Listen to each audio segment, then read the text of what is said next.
Hi, it's Tim from Toy Tinker Tim, and this episode I'm doing a major restoration on this G.I. Joe Adventure Team signal flasher. I'll show you how I took it from this very worn, rusted piece to a like-new factory piece from 1971. This is an item I did not have in my collection. I had picked it up from an eBay auction.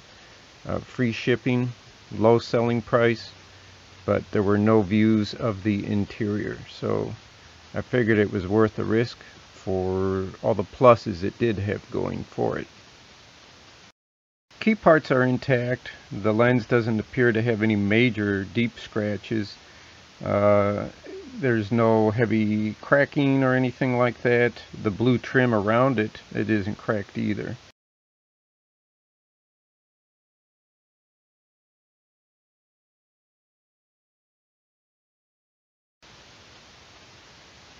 The decal is in pretty good condition for its age and play wear. There's an odd blemish on the left of it there, on the plastic. It's not quite a melt mark, but it's discolored and rough. The red key button isn't cracked. It's not loose. The rivet is still good and tight there. No big scratches really overall on the body.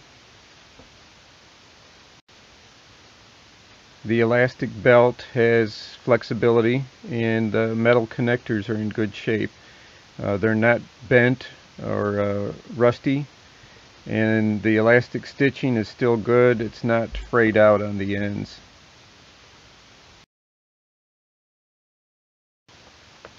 So I guess it's time for the big reveal, and we'll see what's in store besides the cosmetic exterior restoration.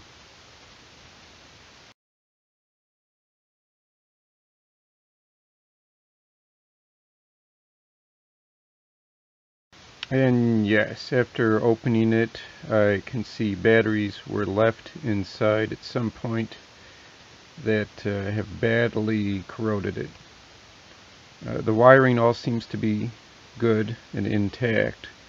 The lens isn't cracked. The reflector has some wear, but it's good.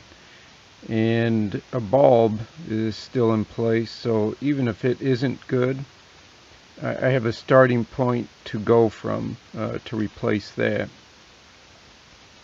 The battery position decal is pretty heavily encrusted in rust, so I'll see what I can do with that.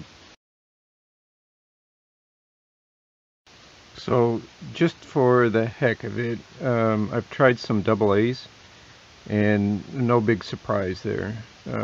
There is no current getting to the bulb. I'm hoping the bulb not lighting is just a matter of the corrosion, and it's not a broken wire or failed connection.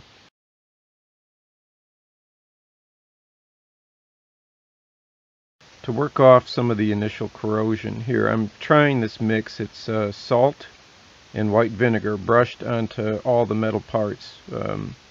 That's the soldering, the connections there, any exposed wires, to cut through corrosion.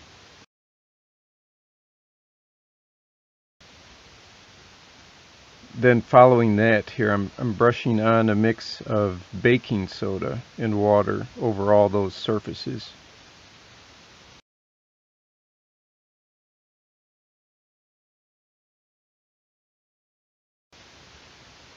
As I'm brushing the solution around, a couple of things present themselves here. It would be easier if I could just better access, remove those metal battery terminals, but that Morse code plate on the front covers access to the rivets. And the paper battery diagram doesn't appear to be lifting at all, even with the moisture being directly applied to it.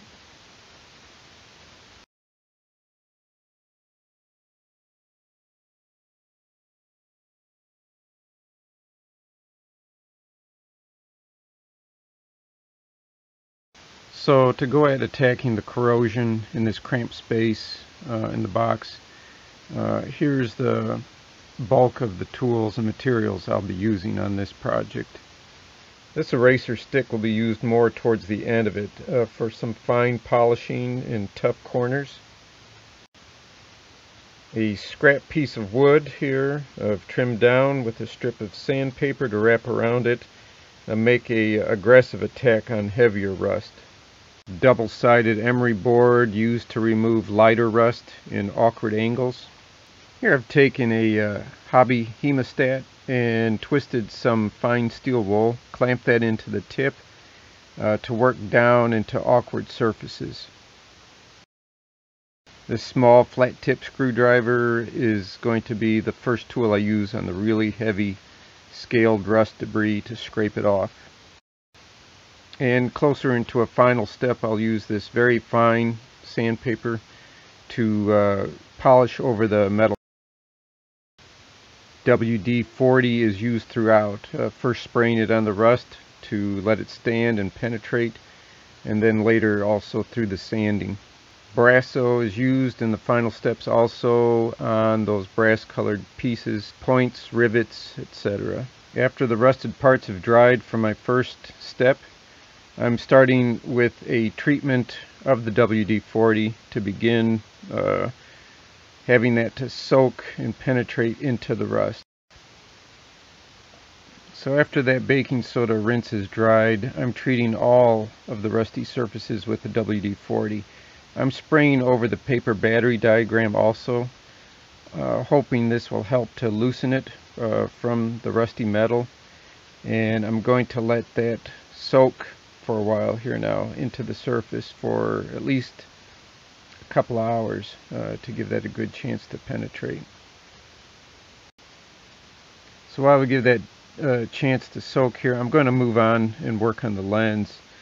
It's dirty, it's scuffed, just kind of overall dull in appearance, so I'm still fortunate that there's no chips, dings, or heavy scratches on it. So I've cleaned the lens first in a warm soapy mix of Dawn dish soap, and I've scrubbed the bezel side with a soft bristled toothbrush. I'm polishing it here with the Meguiar's Plastex polish. I'll show you that bottle here later on in the video.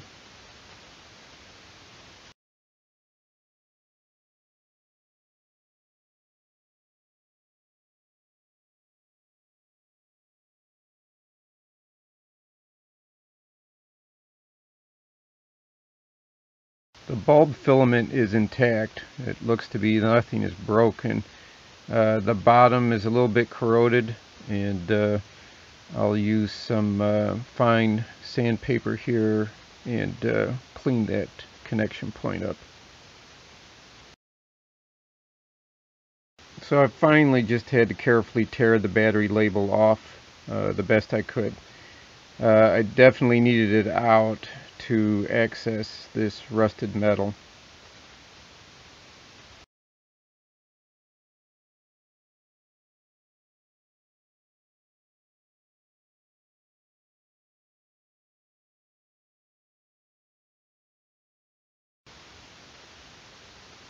So I'm going to start by using the small tip screwdriver here to scrape away at the heavy rust. I'm also going to try using this nylon brush cup from a Dremel here on there. I'm using the nylon brush to avoid scratching the plastic. So as you can see, it helped, but this is just too scaly and thick, so I'm going to be using the heavier grit sandpaper and emery board on the sides.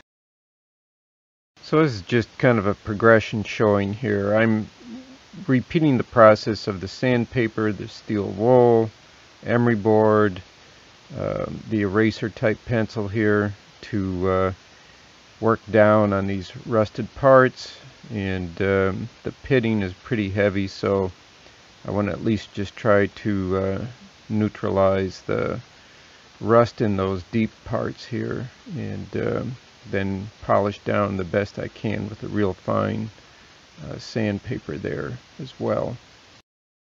I'm going to address that plastic corrosion by the decal. It's got more discoloration to the plastic than actual surface damage. So I'll go at this in an approach focusing on the pitting by using the 1500 and 3000 grit sandpaper, and see if that's going to help to also be able to lessen the discoloration there in this area.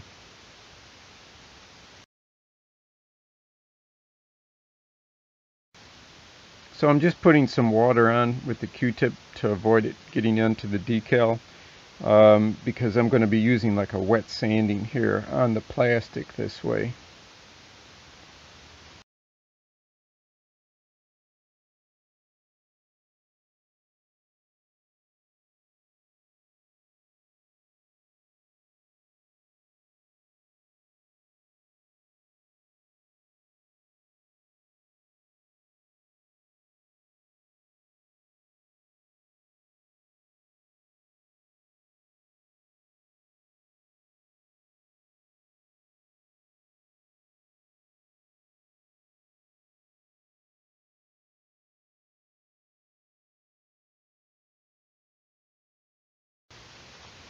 So I was able to get roughness off of the surface, but the discoloration is beyond the surface. It's actually gone into the material itself.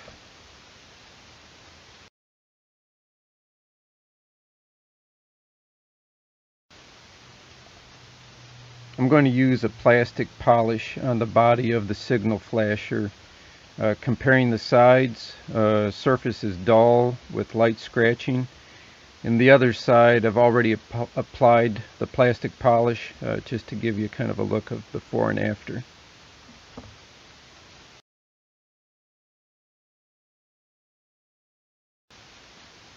And like in other episodes here, I'll be using the Plastex cleaner.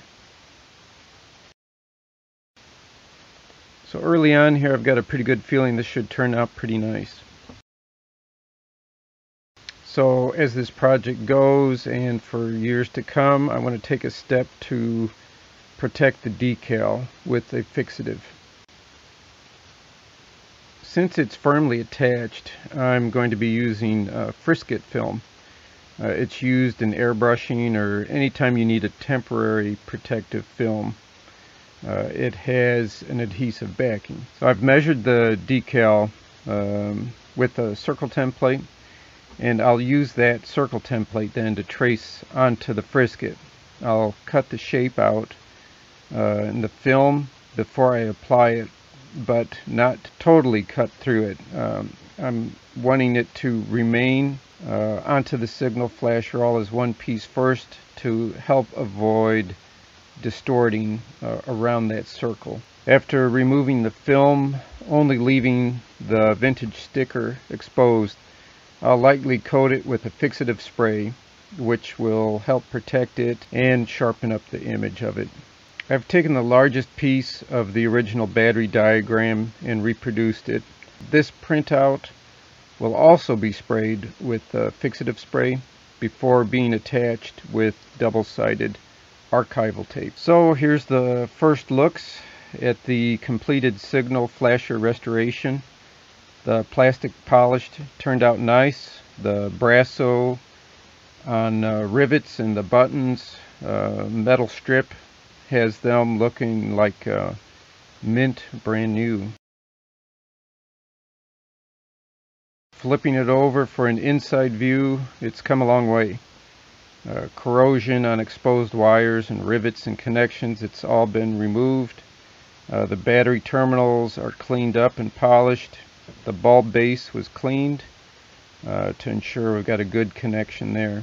The silver reflector had just a basic, just dish soap and water cleaning.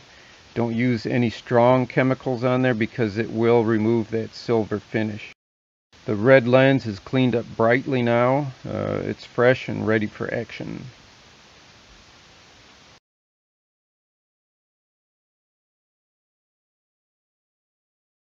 The back cover had the Plastex polish, cleaned up the belt in some dish soap and water, and cleaned up the metal connectors there with the brasso as well. So The inside was cleaned, but I've left that unpolished.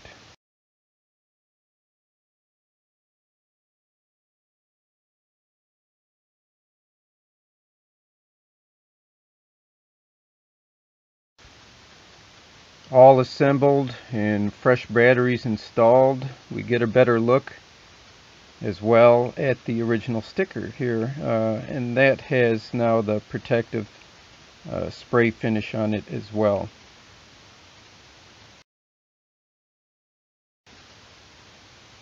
So now with the hot test, it's blindingly bright, as I'm sure it was new out of the box back in 1971.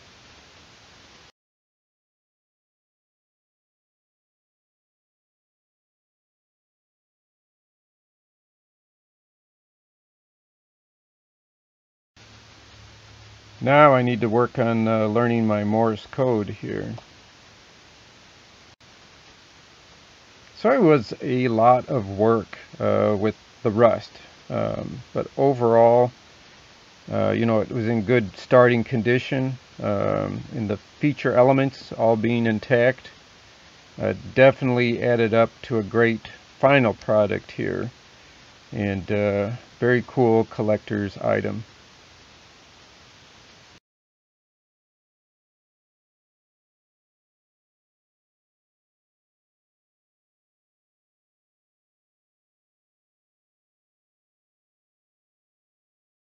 So it was a lot of work with the rust, but overall, it was in good starting condition, and the feature elements all being intact. Definitely added up to a great final product here. Very cool collector's item.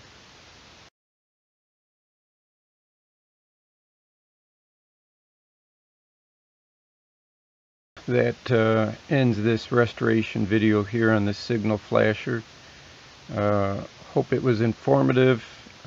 Picked up maybe some new ideas, materials, ways to approach situations that you're dealing with on your repair and restoration and your collection.